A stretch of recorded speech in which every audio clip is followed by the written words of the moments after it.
GST में पैसे automatically cut जाते हैं या फिर हमें कुछ करना होता है? और अगर हमें करना होता है तो कब करना होता है? हर महीने में करना होता है, महीने में 2 बार करना होता है, 3 बार करना होता है, 3 महीने बाद करना होता है? कब करना होता है, कैसे करना होता है?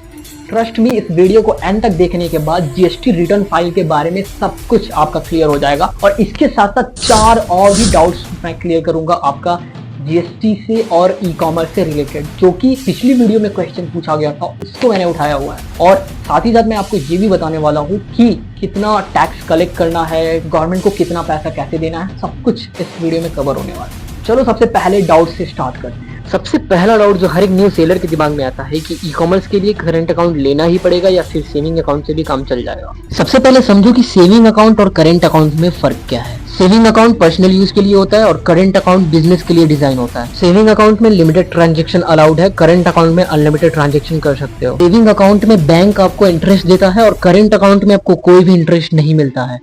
जब मैंने मीशो विदाउट जीएसटी किया था ना, तो उस केस में सेविंग अकाउंट ही यूज किया था, क्योंकि जब आपके ट्रांजेक्शन कम है ना, तो उस केस में आप सेविंग अकाउंट यूज कर सकते हो। लेकिन अगर बार बार बिजनेस ट्रांजेक्शन होगा तो बैंक आपके अकाउंट को ब्लॉक भी कर सकता है। तो अगर आप सीरियस तौर पे बिजनेस कर रहे हो तो आपको करंट अकाउंट बनवा लेना चाहिए। बहुत से लोगों का डाउट होता है कि पहले करंट अकाउंट बनवाएं या फिर जीएसटी। सबसे पहले आपको जीएसटी बनवानी है, आफ्टर दैट आपको करंट अकाउंट बनवाना है, क्योंकि कई सारे जो बैंक होते हैं वो आपसे पहले जीएसटी मांगते हैं करंट अकाउंट खुलवाते वक्त। लेकिन अगर आप विदाउट जीएसटी करंट अकाउंट खुलवा भी लेते हो, फिर बाद में आपको करंट अकाउंट में जीएसटी लिंक कराने की प्रोसेस करनी होगी। तो बेहतर यही है ना कि पहले आप जीएसटी बनवाओ फिर आप करंट अकाउंट बनवा लो। आई गोट अ कमेंट कि मैंने एक अकाउंट बना रखा है मीशो पर, तो मैं दूसरा अकाउंट बनाना चाहता हूँ, तो क्या उसी फोन नंबर और पैन कार्ड से दूसरा अकाउंट बना सकते हैं?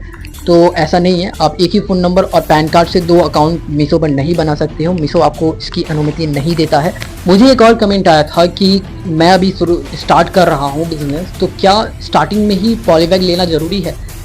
तो देखो, मैंने भी बिजनेस अपना स्टार्ट करा था विदाउट जीएसटी, ठीक है। तो 14 दिन तक मैंने ये करा था, मैंने पॉलीबैग खरीद लिया था, पर 14 दिन तक जो भी मैंने प्रोडक्ट बेचा है, 10-12 आइटम जो भी बेचा है, इस दौरान मैंने पॉलीबैग यूज ही नहीं किया। तो यहाँ पे कोई ऐसा रूल नहीं है कि कंपलसरी आपको पॉलीबैग में ही देना है। आपके प्रोडक्ट पे डिपेंड करता है कि आप किस टाइप का प्रोडक्ट बेच रहे हो और आप किसमें करना चाहते हो। जैसे हमारा वेजिटेबल कटर था, वेजिटेबल कटर को हम गत्ते में पैक करा करके लेबल वगैरह चिपका के भेज देते थे, तो यहाँ पे हमें पॉलीबैग की जरूरत नहीं पड़ती थी। देखो, आप चाहो तो आप पॉलीबैग में, नॉन ब्रांडेड पॉलीबैग में भेजो, ब्रांडेड पॉलीबैग में भेज दो, या फिर आप बॉक्स में ही करके लेबल चिपका के भेज दो। कोई भी यहाँ पे कंपलसरी चीज़ नहीं है कि आपको पॉलीबैग ही लेना है। अब देखो, यहाँ पे क्या होता है कि पॉलीबैग का जो ब्रांडेड पॉलीबैग आता है उसमें क्या होता है, with POD and with QR code आता है। तो जो क्यूआर कोड वाला होता है वो काफ़ी ज़्यादा सिक्योर माना जाता है।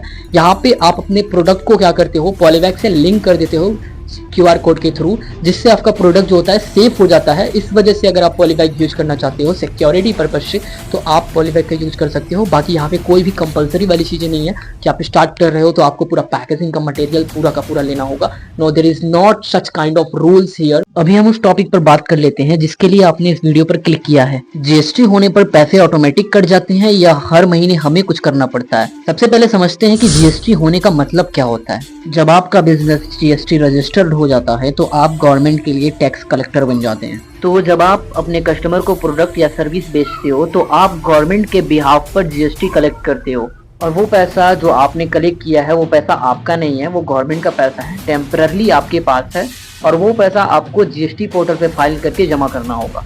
चलो अब एक एग्जांपल के साथ समझते हैं कि हमें गवर्नमेंट को कितना पैसे देना होता है। तो फॉर एग्जांपल, आपने अपने कस्टमर को 1000 रुपये का प्रोडक्ट बेचा और उस पर 18% जीएसटी लगाया, मतलब आप कस्टमर से 1180 रुपये ले रहे हो, जिसमें 1000 रुपये प्रोडक्ट का प्राइस है और 180 रुपये जीएसटी है। तो जो 180 रुपये जीएसटी आपने कस्टमर से लिया है वो पैसा गवर्नमेंट का है, आपका नहीं है। तो क्या आपको 180 रुपये पूरा गवर्नमेंट को देना होगा? नहीं, ये तो आपने जीएसटी कलेक्ट किया है। जब आपने प्रोडक्ट को खरीदा था होलसेलर से, तो उस टाइम पे आपने जीएसटी दिया भी था, तो जो आपने जीएसटी दिया था उसे माइनस कर दीजिए जो आपने जीएसटी कलेक्ट किया है उसमें से, और अब जो बचता है वो हमें गवर्नमेंट को देना। जैसे आपने प्रोडक्ट 500 रुपए का खरीदा था और उसमें 18% जीएसटी दिया था, यानी कि 500 रुपए का आपका प्रोडक्ट था और उसमें आपने 18% यानी कि 90 रुपए आपने जीएसटी दिया था, और वही प्रोडक्ट आप 1000 रुपए में बेच रहे थे और उसमें आपने 18% जीएसटी लिया था, यानी 180 रुपए आपने जीएसटी लिया था। तो अब आपको क्या करना है, जो आपने कलेक्ट किया है 180 रुपए जीएसटी ना,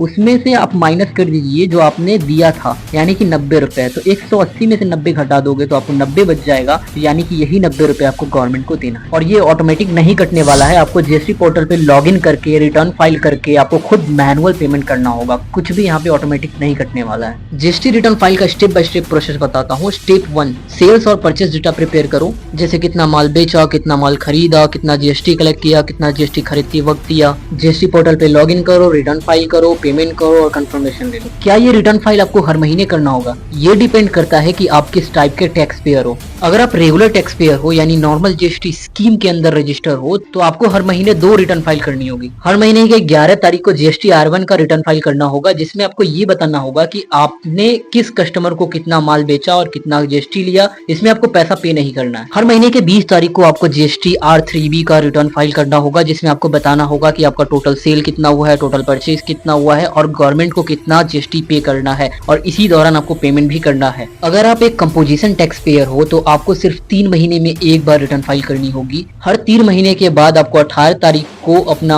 3 महीने का सेल और टैक्स बताना होगा और आपको इसी टाइम पेमेंट भी करना होगा, और साल में सिर्फ एक बार आपको फाइनल रिटर्न फाइल करना होगा। इस वीडियो को मैंने हेल्प करने की पर्पज से बहुत ही शिद्दत से बनाया था, तो मैं ये जानना चाहता हूँ कि कहाँ पे मेरी कमी रहे, ताकि नेक्स्ट वीडियो में ना आपको वो प्रॉब्लम दोबारा ना दिखे। मैं चाहता हूँ कि आप तक अच्छी इन्फॉर्मेशन अच्छे तरीके से पहुँचे, आप लोग अच्छे तरीके से समझें। तो let me know the comment box कि कहाँ पे कमी रह गई, कहाँ पे आपको समझ में नहीं आया, और अगर इसके अलावा आपको कोई और डाउट्स हैं तो वो भी आप पूछ सकते हो। और साथ ही साथ आप मुझे मेरे इंस्टाग्राम पे डायरेक्टली डीएम भी कर सकते हो, कोई क्वेश्चन है, कुछ पूछना है, whatever related to e-commerce, you can ask me directly in the comment box और directly DM me on Instagram. Okay.